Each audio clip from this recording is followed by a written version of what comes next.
Welcome back to my channel. My name is Kayla. I like to tell scary stories that I find fascinating on the internet, so if you're interested in that type of content, hit the subscribe button, hit the like button, and hit the notification bell so you'll be notified when I post more videos. And I have two stories for today. The first one is called Doll Trunks. The doll trunk is a real scary ghost story. It's a real ghost story about two young girls who have a terrifying experience during a sleepover.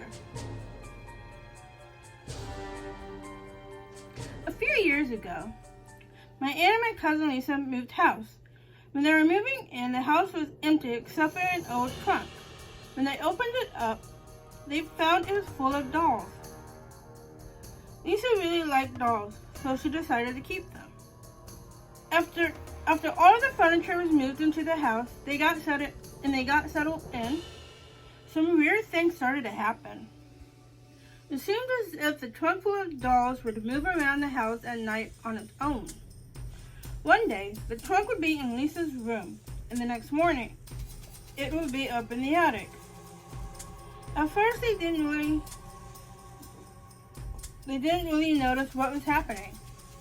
Lisa just assumed that her mom had moved it, and her mom thought Lisa had moved it. I'm hearing noises. One night, Lisa invited me over for a sleepover. My aunt went out on a date with her new boyfriend, and we were left home alone.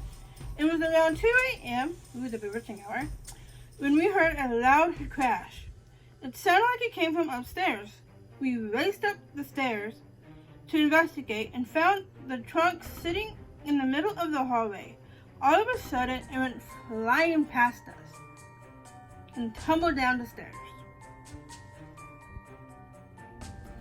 We were so scared that we ran into my aunt's room and locked the door behind us.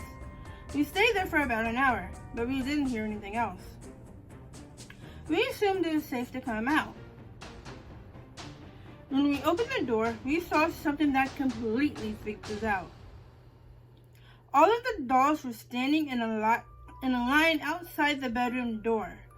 When we finally calmed down, I decided that someone must be playing a trick on us. Lisa stayed in the bedroom, but I went downstairs to take a look. As I came to the bottom of the stairs, I saw two more dolls walking across the living room. They were just moving by themselves.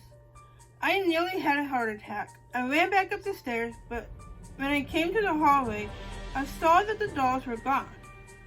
I went into my aunt's bedroom and found Lisa sitting on the floor, surrounded by dolls. She was in hysterics. I managed to calm her down, and she told me that while she was waiting for me to come back, the door suddenly swung open, and something started throwing the dolls at her. 20 minutes later, Lisa's mom finally came home. We told her what had happened, and she believed us. Lisa and I went to sleep. Early the next morning, before we woke up, my aunt took all the dolls out to the backyard and burned them. After that, no more weird things happened. Ooh, that was really creepy. Okay. Give that story a little like. The railroad crossing is a sad story about a tragedy that occurred one evening on a railway intersection. A man was driving home from work one evening when he came to a railroad crossing. The traffic lights turned red, so he stopped the car in front of the tracks. He heard the bell ringing and saw the barrier slowly come down. He glanced to his left and noticed a teenage schoolgirl hurrying down the sidewalk. When she saw the barrier coming down, she started running, trying to cross the tracks before the train came. Halfway across the railroad track, the girl suddenly stopped.